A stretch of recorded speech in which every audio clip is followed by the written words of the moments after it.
বিসমিল্লাহির রহমানির রহিম। আসসালামু আলাইকুম। আজ হোয়াইট হাউসে এমন একজন ব্যক্তি আসছেন এবং ট্রাম্পকে হুমকি দেয়।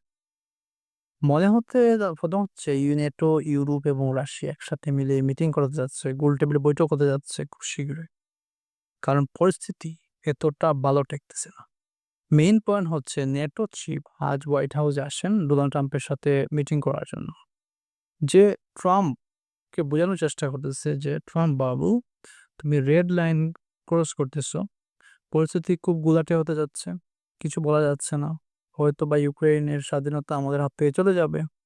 কারণ আবার ইউক্রেন রাশিয়াতে হামলা করছে এবং পরিস্থিতি ঠান্ডা হয়েছিল কিন্তু তার এই হামলার পর পরিস্থিতি এতটা উত্তপ্ত হয়ে গেছে যে পরিস্থিতি এতই খারাপের দিকে গেছে যে পুতিন কি করছে? আর্মি ইউনিফর্ম পরে সামনে আসতে হয়েছে। এদেরকে বার্তা দেওয়ার জন্য যে আমরাও কিন্তু হামলা করে দিতে পারি। এখন ট্রাম্প পুতিনকে বার্তা দিতে যাচ্ছে যে, "দেখো ভাই পুতিন, মনে হচ্ছে পরিস্থিতি খারাপের দিকে যাচ্ছে। সো আমাদের একসাথে গোল-টোল বৈঠক করা উচিত এবং আমি তোমার সাথে বৈঠক করতে প্রস্তুত।" খুব শীঘ্রই মিটিং হতে যাচ্ছে। আ অবস্থা কিছুটা উন্নতি এবং জাতির অবস্থার কিছুটা উন্নতি ঘটে গেছে। তারা ভাবতেছে যে এই না হয় পুরা গেম আমেরিকা এবং নেটোর হাত থেকে রাশিয়ার হাতে চলে যায়। এটা হচ্ছে ওদের মেইন মাথা ব্যাথার কারণ। মনে হচ্ছে রাশিয়া ইউক্রেনের ওয়ারের লাস্ট স্টেজ শুরু হতে যাচ্ছে এবং পিক পয়েন্ট যাকে বলে।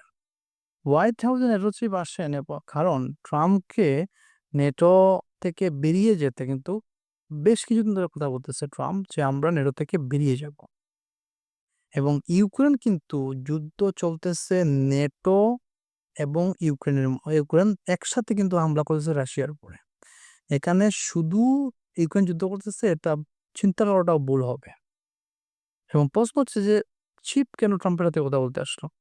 ট্রাম্প রিসেন্টলি বলেছিল তারা গ্রিনল্যান্ড দখল করতে যাচ্ছে এবং এই বিষয়ের উপরে নেটোশিপ বা তাদেরকে হুঁশিয়ার করে বলতেছে যে যদি আপনারা গ্রিনল্যান্ডে দখল করতে যান তাহলে আমাকে অর্ডার দিতে হবে নেটোর সেনাদেরকে যাতে আপনাদের বিরুদ্ধে যুদ্ধ করে বা হামলা করে।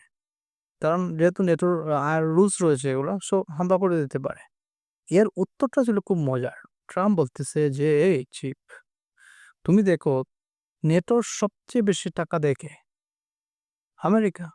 সো আমরা কি করব, কি করব না তুমি এখানে আমাদের সাথে বলতে এসো না।"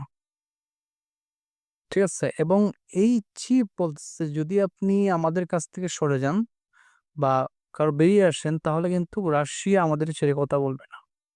কারণ আপনি জানেন রাশিয়া কতটা শক্তিশালী এই মুহূর্তে। সো বোঝা যাচ্ছে যে গেম খালি পাল্টাচ্ছে। একটার থেকে একটা শুরু হয়ে যাচ্ছে। কিন্তু আমরা এন্ড গেম কবে দেখবো? রিসেন্টলি আমরা দেখতে পাবো ইনশাআল্লাহ। আজ এই পর্যন্তই। Like, share, subscribe. আসসালামু আলাইকুম।